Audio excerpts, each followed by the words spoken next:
आज हम पढ़ेंगे बैलेंस इन नेचर के बारे में। ठीक है जी, जैसा कि आपको पता है कि जो हमारे पास नेचर है या जो हमारे पास इन्वायरमेंट है वो किस तरह अपने आप को बैलेंस रखती है। ठीक है जी, तो अब हम बात करते हैं यहाँ पर किस चीज की।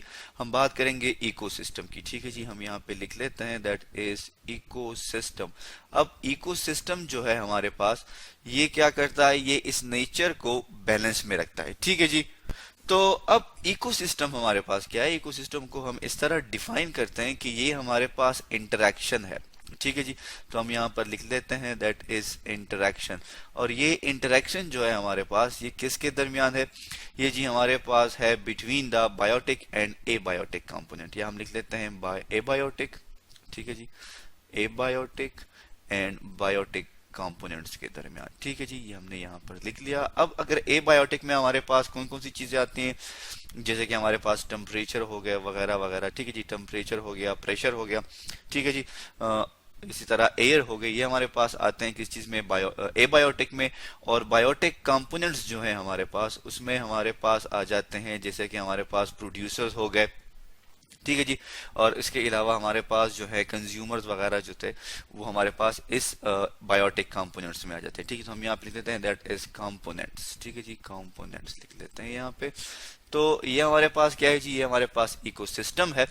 तो इकोसिस्टम के बारे में ये कहा जाता है कि जो हमारे पास इकोसिस्टम है ये बेसिकली सेल्फ सस्टेनिंग सिस्टम है हमारे पास। ठीक है जी, सेल्फ सस्टेनिंग सिस्टम का मतलब क्या है, सेल्फ सस्टेनिंग सिस्टम का मतलब ये है कि ये अपने आप को खुद ही मेंटेन रखता है। ठीक है जी, ये अपने आप को क्या करता है, खुद ही मेंटेन रखता है। इसकी जितनी भी जरूरियात हैं वो ये खुद ही पूरी करता है, सिवाय किस चीज के, सिवाय इस चीज के कि ये एनर्जी जो है हमारे पास, जो हमारे पास किस फॉर्म में होती है, एनर्जी जो हमारे पास आती है लाइट की शक्ल में।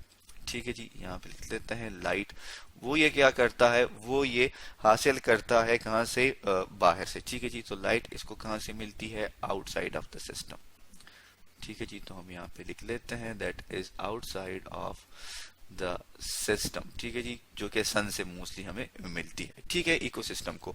तो इसी तरह हम ये कहते हैं कि जो हमारे पास जितने भी नेचुरल इकोसिस्टम है, ठीक है जी, हमारे पास जितने भी क्या है नेचुरल या नेचुरली जो हमारे पास इकोसिस्टम मौजूद हैं वो क्या होते हैं जी, वो हमारे पास स्टेबल होते हैं। ठीक है जी, तो हम यहाँ पर मेंशन कर लेते हैं कि हमारे पास जितने भी नेचुरल इकोसिस्टम्स हैं वो क्या है, वो जी हमारे पास स्टेबल होते हैं। ठीक है, ये हमारे पास नेक्स्ट पॉइंट आ गया।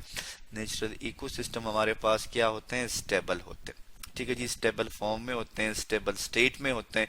और इस जब वो हमारे पास स्टेबल स्टेट में होते हैं तो हम क्या कहते हैं, हम कहते हैं कि ये जो इकोसिस्टम है ये हमारे पास क्या है, इक्विलिब्रियम में है। ठीक है जी, तो हम यहाँ पर लिख लेते हैं दैट इज इक्विलिब्रियम। तो ये हमारे पास क्या हुआ, नेचर क्या हुआ कि ये हमारे पास इक्विलिब्रियम में हो गया। ठीक है जी, इसी तरह अगर खुदा ना खास्ता अगर कोई भी हमारे पास जो इकोसिस्टम है अगर वो स्टेबल ना हो, ठीक है जी, अगर वो क्या हो, अगर वो स्टेबल ना हो, मतलब क्या है स्टेबल ना होने का मतलब क्या है, स्टेबल ना होने का मतलब ये है कि जो हमारे पास बायोटिक और एबायोटिक कंपोनेंट हैं वो आपस में एक दूसरे को क्या नहीं करते हो, स्टेबल ना करते हो।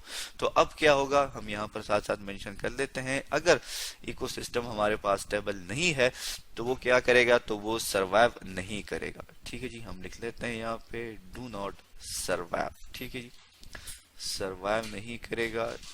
ठीक है जी, तो अब जो है हमारे पास जो इकोसिस्टम है उसकी जो स्टेबिलिटी है वो हमारे पास किस चीज से आती है, वो जी हमारे पास आती है उसके बायोटिक और एबायोटिक इंटरेक्शन से। ठीक है, तो हम यहाँ पर लिख लेते हैं, क्या चीज लिख लेते हैं, यहाँ पर हम लिख लेते हैं इकोसिस्टम। ठीक है जी, जो इकोसिस्टम है हमारे पास वो क्या है, वो स्टेबल कब होगा, वो स्टेबल उस वक्त होगा जब हमारे पास एबायोटिक और बायोटिक कंपोनेंट के दरमियान इक्वली या इक्विलिब्रियम स्टेट में क्या होंगे, इंटरेक्शन होगी। ठीक है जी, तो हम यहाँ लिख लेते हैं एबायोटिक एंड बायोटिक। ठीक है जी, हम यहाँ बायोटिक भी लिख लेते हैं दैट इज बायोटिक इंटरेक्शन। ठीक है, अगर सक्सेसफुल इंटरेक्शन होगी तो ये हमारे पास क्या कहलाएगा, ये इकोसिस्टम, ये हमारे पास जी कहलाएगा that is known as a stable ecosystem. तो ये हमारे पास स्टेबल इकोसिस्टम कहलाएगा। जैसे कि अगर हम देखें, अगर हम बात करें, अगर एक एग्जाम्पल हम यहाँ पर ले लें किस चीज़ की, हम यहाँ पे लिख लेते हैं एग्जाम्पल। ठीक है जी। एग्जाम्पल हमारे पास क्या है, चूंकि ये हमारे पास इंटरेक्शन है किस चीज़ के दरमियान, एबायोटिक और एबायोटिक में हमारे पास लेट्स सपोज क्या है, टेम्परेचर है। ठीक है जी, हम यहाँ पे लिख लेते हैं दैट इज टेम्परेचर। अब टेम्परेचर जो है हमारे पास, ये क्या हुआ, ये चेंज हो गया। ठीक है जी, क्या हो गया हमारे पास, चेंज हो गया। और ये हमारे पास चेंज होने की वजह से क्या हुआ, ये हमारे पास कोल्ड टेम्परेचर हो गया या कोल्ड वेदर हो गया। ठीक है जी, तो हम यहाँ पे लिख लेते हैं कोल्ड वेदर।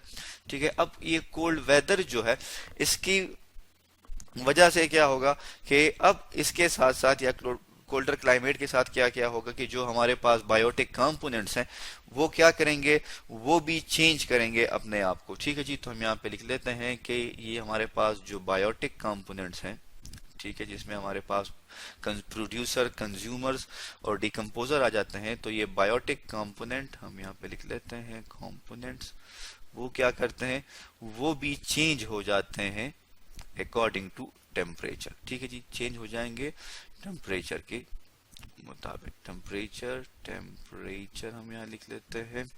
ठीक है जी, टेम्परेचर के अकॉर्डिंगली वो चेंज हो जाएंगे। ठीक है, तो अब ये हमारे पास क्या कहलाता है, ये अब हमारे पास कहलाता है that is a balance ecosystem के। ये जो हमारे पास इकोसिस्टम था, जो उसकी चेंज, उसकी स्टेट में जब चेंज आई, तो बायोटिक कंपोनेंट ने क्या किया, इंटरेक्ट, हमने ये क्या कि स्टेबल कब होगा, कि जब इन दोनों बायोटिक और जो हमारे पास बायोटिक और ए बायोटिक हैं, इनके दरमियान सक्सेसफुल इंटरेक्शन होगी, तो ये हमारे पास स्टेबल इकोसिस्टम कहलाएगा। इसी तरह अगर किसी इकोसिस्टम में हमारे पास डिसरप्शन आ जाए, तो फिर क्या होगा, हम वो भी यहाँ पे मेंशन कर लेते हैं कि अगर हमारे पास इकोसिस्टम में, ठीक है जी, हम यहाँ लिख लेते हैं दैट इज इकोसिस्टम, अगर इकोसिस्टम में हमारे पास डिसरप्शन आ जाए, ठीक है जी, वो डिस्टर्ब हो जाए, उसका कोई फैक्टर जो है वो चेंज हो जाए या कोई मेजर फैक्टर चेंज हो जाए, तो उससे हमारे पास जो इकोसिस्टम है, अगर वो वापस अपनी इक्विलिब्रियम स्टेट में नहीं आएगा, ठीक है, तो वो क्या होगा, तो वो जो हमारे पास इकोसिस्टम है वो क्या हो जाता है, वो डिस्ट्रॉय हो जाता है। डिस्ट्रप्शन से इकोसिस्टम हमारे पास क्या हो जाता है, डिस्ट्रॉय हो जाता है। लेकिन उसके साथ साथ हमारे पास क्या हो जाती है, फॉर्मेशन हो जाती है किस चीज की, न्यू इकोसिस्टम की। ठीक है जी, फॉर्मेशन हो जाती है ऑफ न्यू इकोसिस्टम, हमारे पास नया इकोसिस्टम जो है वो बन जाता है। ठीक है जी, तो अब ये समझना जो है बहुत ही हमारे लिए जो है मुश्किल भी है कि ये जो चेंज हमारे पास आ रहे हैं, किस तरह जो हमारे पास चेंज आ रहे हैं इस एबायोटिक में, ये बायोटिक में भी चेंज लेके आएंगे। अब ये चेंज किस तरह का आएगा, ये जो है जो हमारे पास जो जितने भी साइंटिस्ट हैं या जितनी भी नेचर है, वो हमें इसका आंसर नहीं देती कि बायोटिक फैक्टर जो है या एबायोटिक फैक्टर जो है ये किस तरह चेंज लेके आता है बायोटिक इंटरेक्शन में। इसी तरह अगर हम बात करें किस चीज की, अगर हम बात करें ह्यूमंस की, तो ह्यूमंस क्या कर रहे हैं, वो स्ट्रेस दे रहे हैं। ठीक है जी, नेचर को स्ट्रेस दे रहे हैं, किस फॉर्म में, in the form of pollution. ठीक है जी, पोल्यूशन की शक्ल में जो है वो स्ट्रेस दे रहे हैं। इसके अलावा जो है वो डिफोरेस्ट्रेशन जो है हमारे पास, ठीक है जी, दरख्त जो है हमारे पास, जंगलात जो है हमारे पास, वो कट रहे हैं। तो ये क्या है, ये ह्यूमन जो है वो स्ट्रेस दे रहा है किस चीज को, नेचर को, इन्वायरमेंट को, और इसकी वजह से जो हमारे पास जो ग्लोबल इन्वायरमेंट है वो क्या हो रहा है, वो इफेक्ट हो रहा है। ठीक है जी, तो हम यहाँ पे लिख लेते हैं कि ये क्या हो रहा है, यहाँ पर ये इफेक्ट कर रहे हैं किस चीज को, जो हमारे पास ग्लोबल इन्वायरमेंट है। ठीक है जी, दैट इज ग्लोबल, ग्लोबल की स्पेलिंग ठीक कर लेते हैं। ठीक है जी, दैट इज ग्लोबल इन्वायरमेंट। ठीक है जी,